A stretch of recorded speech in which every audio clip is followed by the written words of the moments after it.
pasalubong sa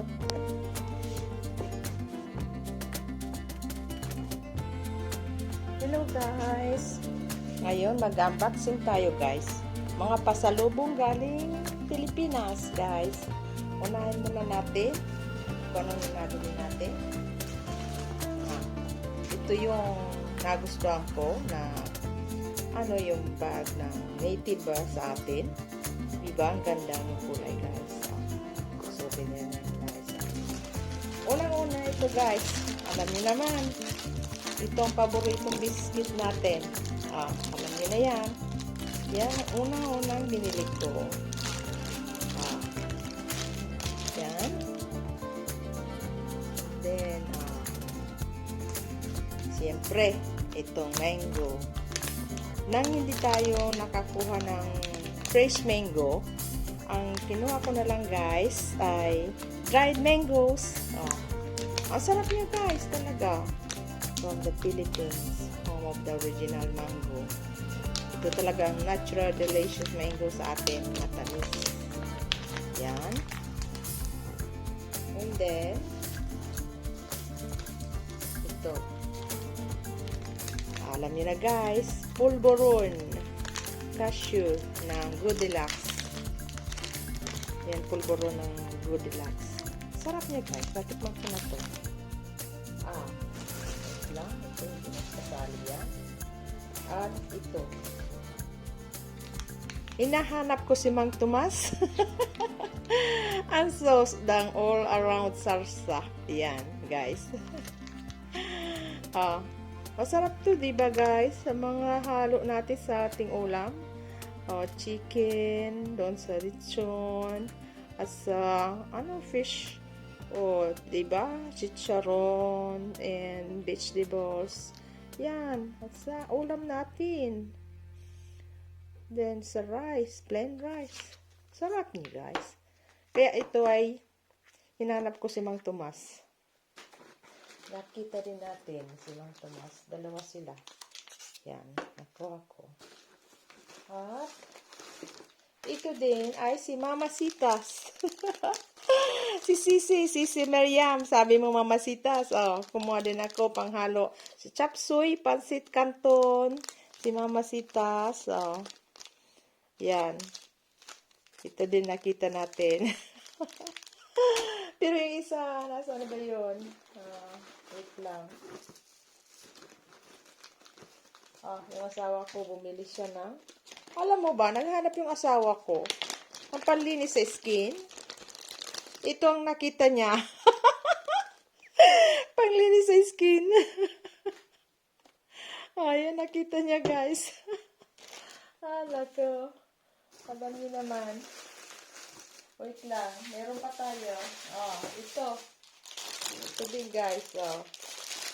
Yan. Diba? Yan. Ito din. Masarap din to guys. Masarap din to. Yan. Okay. Ano pa ba ito?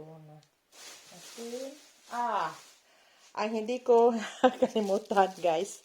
Ito, kalamansi. Hinog na yata yung iba. Yan, kalamansi guys. Nakarating sa bedroom. Masarap diba? Kalamansi sa atin. Di pang halo sa natin, no? Mga sinigang, ganyan. At ito, chapsuy, Mother Best, oyster sauce. Wala dito, yung chapsuy ng ganito, oyster sauce. Panghalo sa mga, natin, mga veggies. Yan. Okay. Ano pa ba ito natin? Ito, nakita ko sa market. Yan. From Bicol. Ito mo pasalubong din na nabili natin. From Bicol.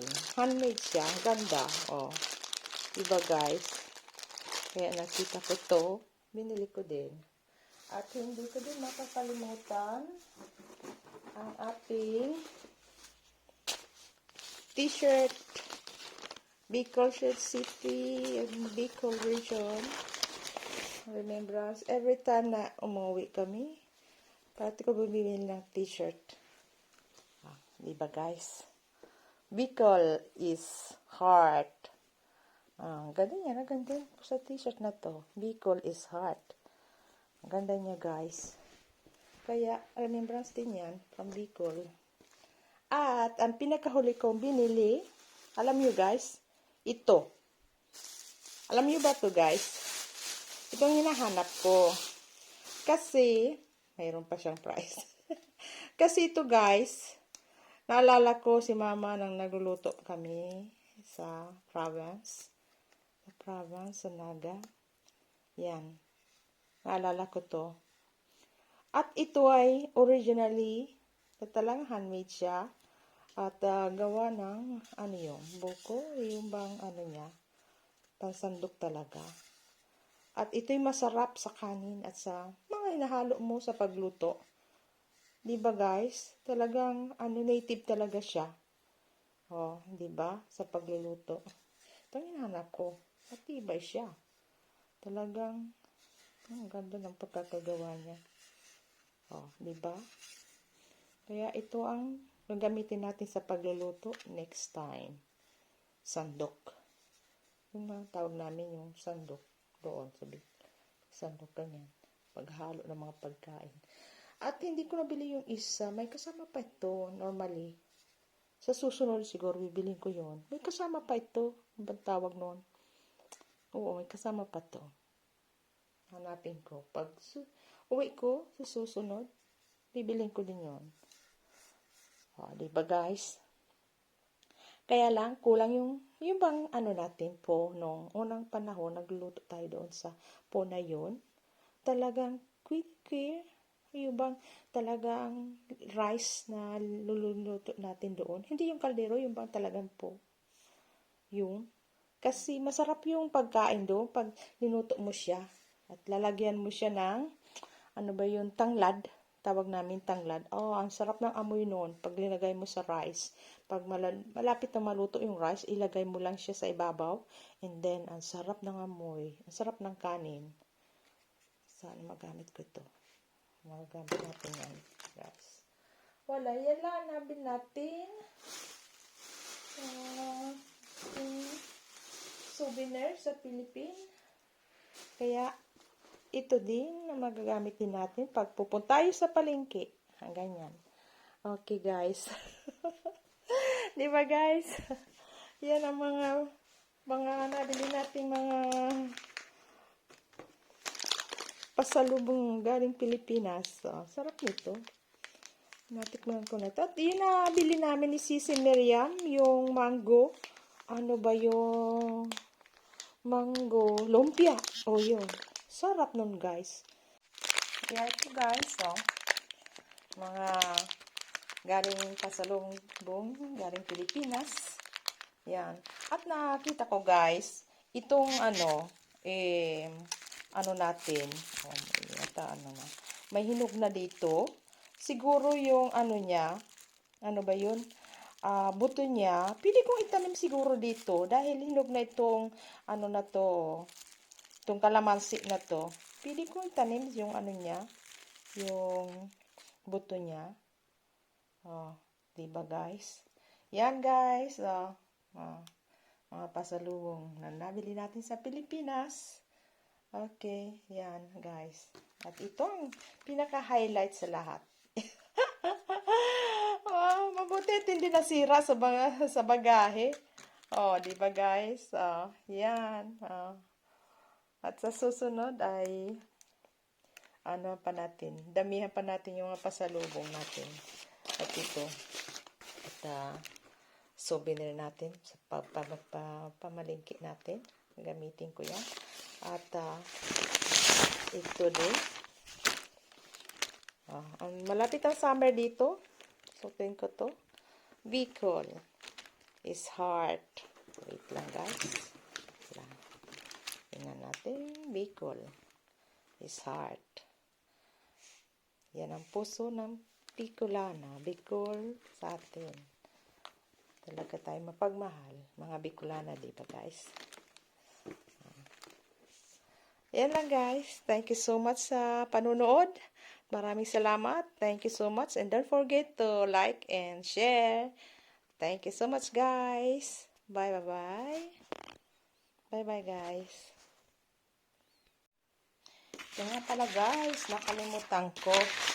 May binili pa nga pala ko doon sa mall, sa SM. Alam niyo, guys, ano yung binili ko?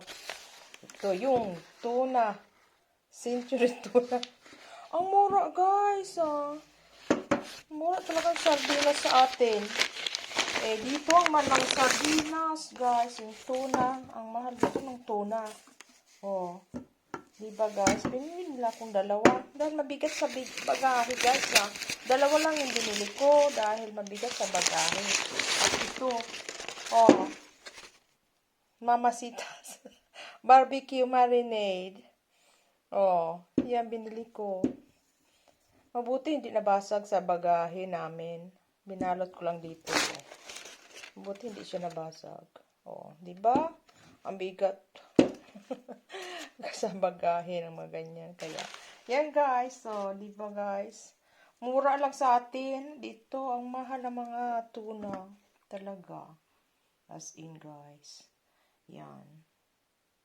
Thank you guys. Maraming salamat sa inyong suporta.